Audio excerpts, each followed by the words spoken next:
Hey, what's up guys? So yesterday I had an appointment with my dermatologist to get some steroid injections into my keloids. So basically what I do every 2 or 3 months, I go in to get some steroid injections onto my keloids.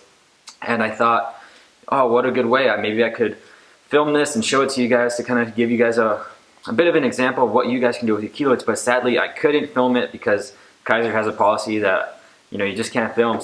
But I thought it'd still be a good video to create a list of keloid alternatives and treatments you guys could think about going into if you guys are thinking about and getting them done. So the first one I recommend is basically the one I've been getting. It's basically cortisone injections into your keloids. What basically it does is that they inject steroids into your keloids, each and every one of them, and what it does is that it flattens them out, but it doesn't really get rid of the skin color. Basically, I'll show you guys a view of my chest. You guys can see that there is redness, but from a lot of those keloids that you see on my chest are pretty flat. The thing about keloids though is that they're very stubborn.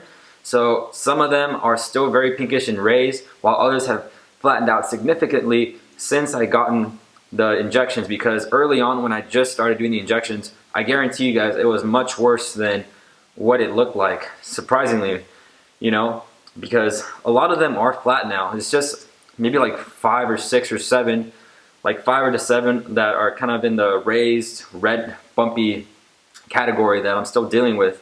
And to give you guys a bit of an insight, I've actually been going to get these treatments for 3 years. Yes, 3 years.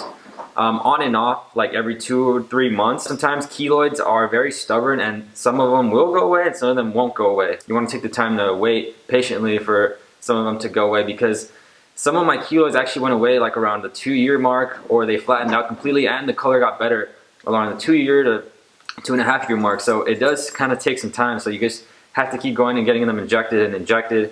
But I'm on year 3. I really don't know how much longer I'm gonna do this for. Maybe until my dermatologist recommends me not to. But that's for the first one, and that's the one I've been doing for the past 3 years on and off. Now the second one is one that I don't really recommend, but it is an option, and that is getting it surgically removed. Basically, the problem with getting it surgically removed is that most of the time they come back bigger and worse than what they were before. So there have been many instances where people have gone on the doctor, or Dr. Oz, where they basically tried getting the keloid off, and the mistake was they kept doing it. They kept getting it. They would go get it cut off, and then when it grow back again even bigger, they'd be like, all right, I'm gonna go cut off my face again, which caused it to get even worse, as you guys can see from the pictures and all these patients that sadly the keloids got really bad and they had to go through even more treatments as time went on. So this is one you could do, but I honestly don't recommend it, because as you guys saw, the side effects and the chance of regrowth is very high with this treatment. Now, third option is actually laser treatment. Basically, laser treatment, what it does is that it can flatten and soften them, lessen the color of the keloids, because usually keloids are really bright red, kind of purplish, a little bit pinkish in that area.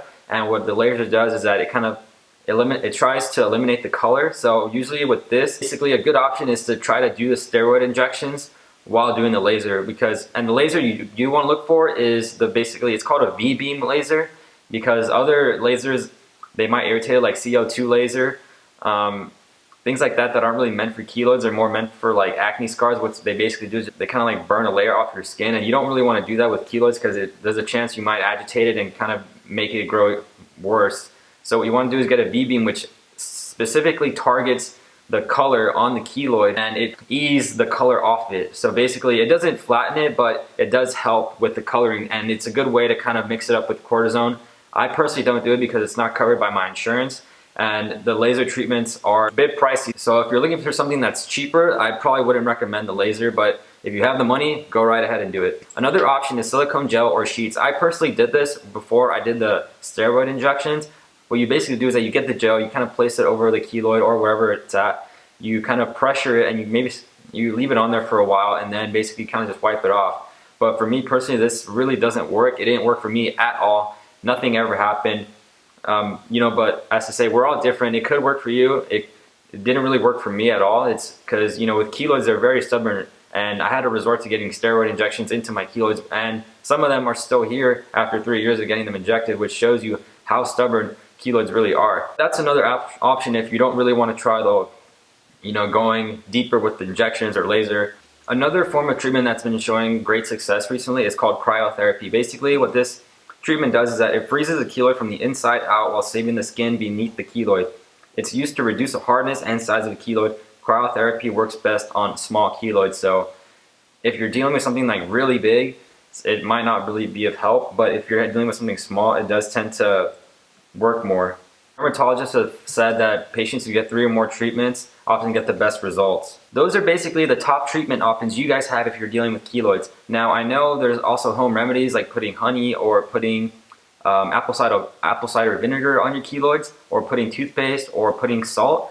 But in all honesty, I've tried many of those things and none of them seem to work at all, because some of the YouTube videos I saw that were promoting those techniques and treatments, they didn't really show a before picture or an after picture. So it was kind of tough to judge on the validity of what their video was saying.